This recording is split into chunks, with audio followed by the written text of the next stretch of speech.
We start with the word just. It implies that something that seemed complicated can be made simple by following the advice. As in, just do this. It sets the agenda as far as what we're gonna do, and it also sets the edge. It's excluding everything else. And that covers a lot of ground. Forget everything else that you've been told about losing weight and just do this. Laser focused. Eat begins to tell us what to do, and I just love this. It's such a paradox. How do you learn to fast? You focus on eating. We're not watching the clock. We're not stressing about what time we last ate.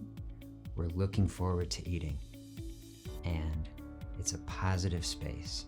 It's a place to start.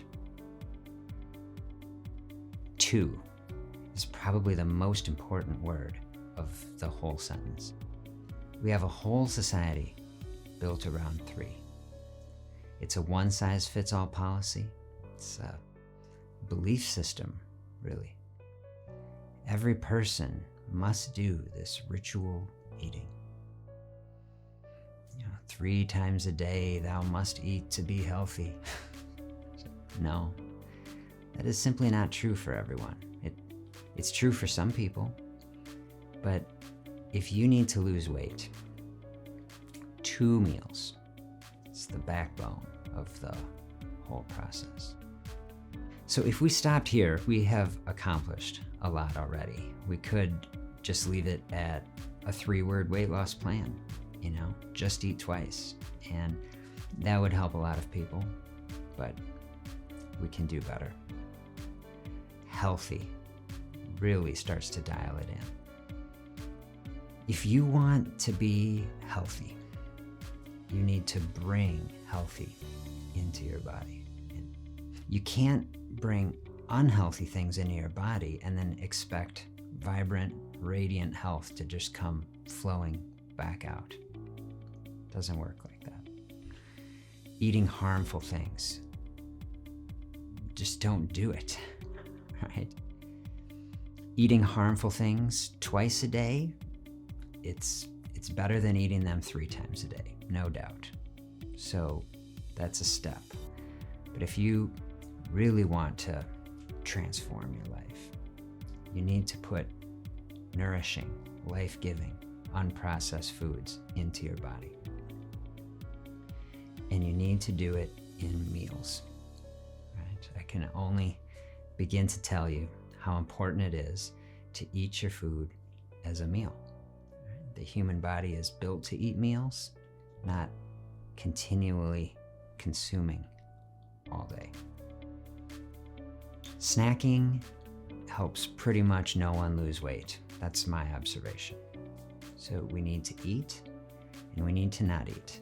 And when we eat, it should be an enjoyable, satisfying meal.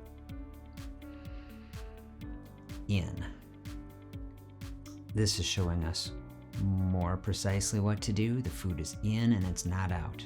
We're dialing in to a 6 to 8 hour, even more precision window of time where food is consumed. We know how long it is. We know what we're doing. It's a range, all right? There's flexibility, so important. We're balancing the benefits of having structure and routine with the reality of the demands on our time and our varied schedules. And this is a concept, so we fit it into our life the best way we can each day. Something you will rarely hear me say is intermittent fasting, all right? I did not make up that term, and I basically only say it in order to say that I don't like it, all right? So what helps people is routine. We find a structure that takes us toward our goal. Each day is one step on a journey closer to what we want. People don't typically get to a different place by intermittently working on what is important to them. They get to a different place by intentionally focusing on the steps that they need to do every day. Routine is what keeps momentum moving forward, and it's what makes things feel normal. And things really need to feel normal in order to be able to maintain them in the long term, and that is what we really care about. So we make these changes, and then we see. How does the body respond? How do you feel? How does this resonate with you? Can you adjust to this? Does it come to feel normal? We see. If. Right? There's no guarantee. Everyone is different. People have different experiences with something like this. Maybe this sentence really is all you need.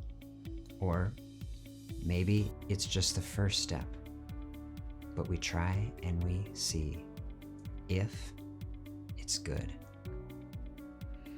Is the process good for you? Do you come to feel better? This is what I've heard from so many people. Yeah, I lost a couple pounds, but you know what? I feel better. I have energy. That's awesome. That is good. Good enough. What a massive word enough is. What is enough? What is enough food to sustain the body, to facilitate health? What is enough progress to make? These are open-ended questions. What is enough for you? Are you finding contentment? This concept of enough, it leads us to examine our expectations. Do our expectations match the reality of what's happening? I'm going to do a whole video on expectations, so look for that coming soon. I'll just say here that I think a good expectation is to find any little bit of progress that is moving in the right direction that you can do without being stressed. And if you can find that, you can build on it. All right, so much more to come on that. I hope these thoughts are helpful. I hope they serve to enrich this sentence and shape it into a powerful tool that can help you. Please share any comments or feedback you have, and be well.